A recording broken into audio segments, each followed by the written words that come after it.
வணக்க நண்பர்களே, இந்த வீடியோவில் நம்ம என்ன செய்தி பார்க்க போகிறோம்னா, தென் மாநிலங்களில் எதிர்ப்பு ஆனால் சந்திரபாபு ஆதரவு, தொகுதி மறுசீரமைப்பில் ட்விஸ்ட் தந்த ஆந்திரா சிஎம். இணையதளத்தில் வைரலாகும் செய்தி. வாங்க என்ன தகவல் என்ன செய்தின்னு இந்த வீடியோவில் பார்க்கலாம்.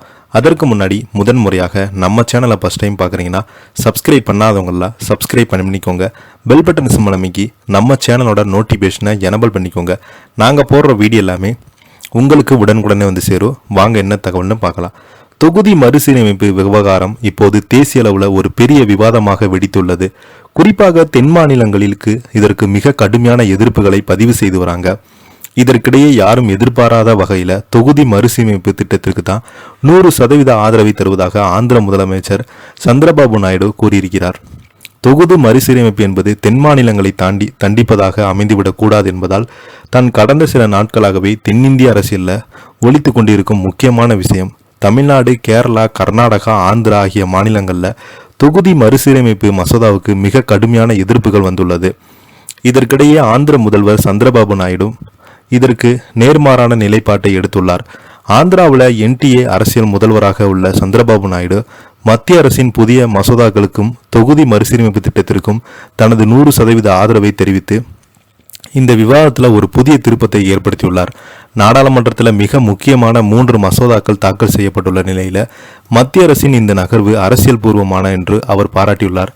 தொகுதி மறுசீரமைப்புக்கு மக்கள் தொகை கணக்கெடுப்பு இணைக்கக்கூடாது என்பதால் நாயுடு மிகவும் உறுதியாக இருக்கிறார். இது தொடர்பாக மேலும் அவர் கூறும்போது, தொகுதி மறுசீரமைப்பை மக்கள் தொகையுடன் இணைக்கக்கூடாது. இப்போது ஒட்டுமொத்த இடங்களும் 2 மடங்காக அதிகரிக்க திட்டமிட்டுள்ளது. அவங்க திட்டமிட்டதற்கு நான் 100% ஆதரவை தருகிறேன்.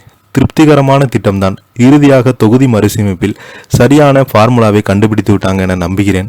குடும்ப கட்டுப்பாடு திட்டத்தை சிறப்பாக செயல்படுத்துவதற்கு தென் மாநிலங்களில் எம்பி சீட்டுகளை குறைப்பது நியாயமற்றது என்பது வாதிட்டு வந்த நாயுடு இப்போது தொகுதி எண்ணிக்கைக்காக அதிகரிப்பின் மூலம் அந்த சிக்கல் தீர்க்கப்பட்டதாக சொல்லப்படுகிறது. தொகுதிகளின் எண்ணிக்கை இரட்டிப்பாகதால் மக்கள் தொகைக்கு இடங்களும் தொடர்ந்து துண்டிக்கப்படுகிறது என்றும் இந்த ஃபார்முலா தான் முழு திருப்தி அடைந்ததாக அவர் தெரிவித்துள்ளார். மத்திய அரசு இதை வைத்து சதி செய்வதாக எதிர்க்கட்சிகள் முன்வைக்கும் குற்றச்சாட்டுகள் நிராகரித்த அவர் ஒரு கட்சி மக்களுக்கு வேலை செய்யாவிட்டால் எத்தனை சீட்கள் இருந்தாலும் தோற்றுப்போகும் என்பதை யதார்த்தம் என்று சாடியுள்ளார்.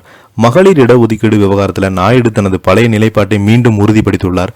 பெண்கள் வெறும் நிழல் அதிகாரிகளாக செயல்பட வேண்டாம் வாதத்தை முற்றிலும் நிராகரித்து இடஒதுக்கீடு வரும்போது தகுதியானவர்கள் தானாகவே முன்வருவார்கள் என்று அது காலப்போக்கில் தரமான பங்களிப்பு வழங்கும் என்றும் கூறியுள்ளார். மக்கள் தொடர்பாக சந்திரபாபு நாயுடு தனது நிலைப்பாட்டை மாற்றிக்கொண்டுள்ளார்.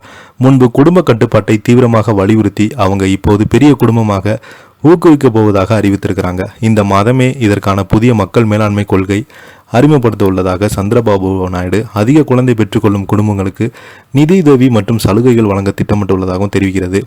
முதியோர் எண்ணிக்கை அதிகரிப்பது, தனிமை போன்ற சமூக சிக்கல் தவிர்க்க இந்திய குடும்பங்கள் பாதுகாப்பு இந்த மாற்றம் அவசியமாக இருந்து வருகிறது. இதை பற்றி நீங்கள் என்ன கீழே உள்ள கமெண்ட் பாக்ஸில் மறக்காமல் பதிவிடுங்க. இந்த வீடியோ பிடிச்சிருந்தால் லைக் பண்ணுங்கள், ஷேர் பண்ணுங்கள், கமெண்ட் பண்ணுங்கள். நன்றி, வணக்கம்.